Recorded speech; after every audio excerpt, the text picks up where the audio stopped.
Culture matters. It's the primary source of social progress or regression. Nowhere do we see this more clearly than in the status of women.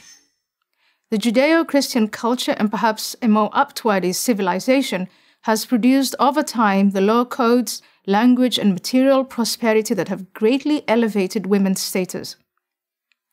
But this progress is not shared everywhere. There are still hundreds of millions of people that live in a culture, the Islamic for instance, that takes female inferiority for granted.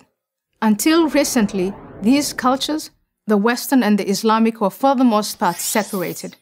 But that is changing, dramatically so. Large numbers of immigrant men from the Middle East, South Asia, and various parts of Africa have brought a different set of values to the West, specifically Europe.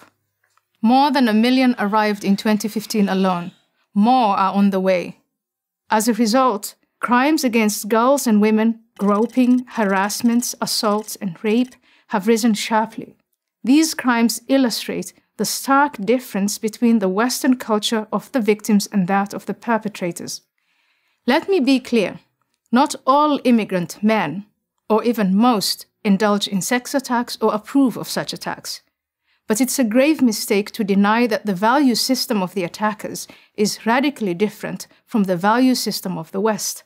In the West, women are emancipated and sexually autonomous. Religiosity and sexual behavior or sexual restraint is determined by women's individual wishes.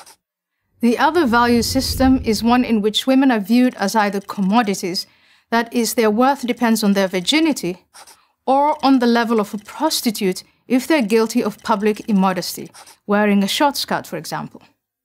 I do not believe these value systems can coexist. The question is which value system will prevail. Unfortunately, this remains an open question. The current situation in Europe is deeply troubling. Not only are Muslim women within Europe subject to considerable oppression in many ways, such norms now risk spreading to non-Muslim women who face harassment from Muslim men. One would think that Western feminists in the United States and Europe would be very disturbed by this obvious misogyny. But sadly, with few exceptions, this does not appear to be the case. Common among many Western feminists is a type of moral confusion in which women are said to be oppressed everywhere, and that this oppression, in feminist Eve Ensler's words, is exactly the same around the world, in the West, just as in Pakistan, Saudi Arabia, and Iran. To me, this suggests too much moral relativism and an inadequate understanding of Sharia law.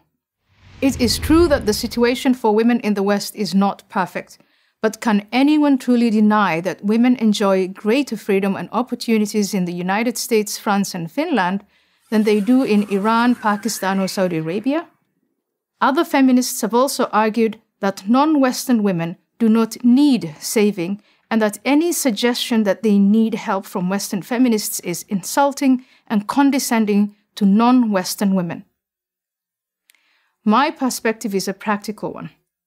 Any efforts that help Muslim women, whether they live in the West or under Islamic governments, should be encouraged. Every effort to pressure these governments to change unjust laws should be supported. Western feminists and female Western leaders have a simple choice to make. Either excuse the inexcusable or demand reform in cultures and religious doctrines that continue to oppress women. Nothing illustrates this better than what happened in Cologne, Germany on New Year's Eve 2015. That night, during the city's traditional celebrations, numerous German women, 467 at the last count, reported being sexually harassed or assaulted by men of North African and Arab origin. Within 2 months, 73 suspects had been identified, most of them from North Africa.